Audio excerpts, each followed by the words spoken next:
এক ঝলকে। জানেন কি, কিভাবে একজন বিদেশি শাসক হয়েও বাবর ভারতীয় ইতিহাসে এত গুরুত্বপূর্ণ হয়ে উঠলেন? আসুন বাবরের শাসনকাল সম্পর্কে কিছু অজানা তথ্য জেনে নেই। বাবর ছিলেন মধ্য এশিয়ার একজন তুর্কিমঙ্গল বংশোদ্ভূত শাসক। তিনি 1526 সালে পানিপথের প্রথম যুদ্ধে দিল্লি সালতানাতের শেষ সুলতান ইব্রাহিম লোদিকে পরাজিত করে মুঘল সাম্রাজ্যের ভিত্তি স্থাপন করেন। বাবরের সাহস ও সামরিক দক্ষতা তাকে দ্রুত সাম্রাজ্য বিস্তারে সাহায্য করে।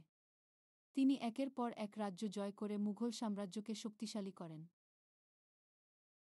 বাবর শিল্প ও সংস্কৃতির পৃষ্ঠপোষক ছিলেন। তার দরবারে অনেক জ্ঞানীগুণী ব্যক্তির সমাগম ছিল। তিনি ফার্সি ও তুর্কি ভাষায় কবিতা লিখতেন। বাবর প্রজাদের কল্যাণের জন্য অনেক কাজ করেছেন। তিনি ভূমি জরিপ করে রাজস্ব আদায়ের একটি সুশৃঙ্খল ব্যবস্থা চালু করেন।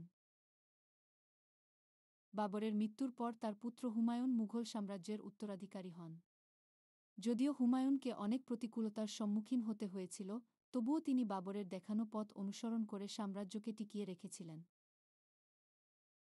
বাবরের শাসনকাল স্বল্পস্থায়ী হলেও ভারতীয় ইতিহাসে এর প্রভাব ছিল সুদূরপ্রসারী।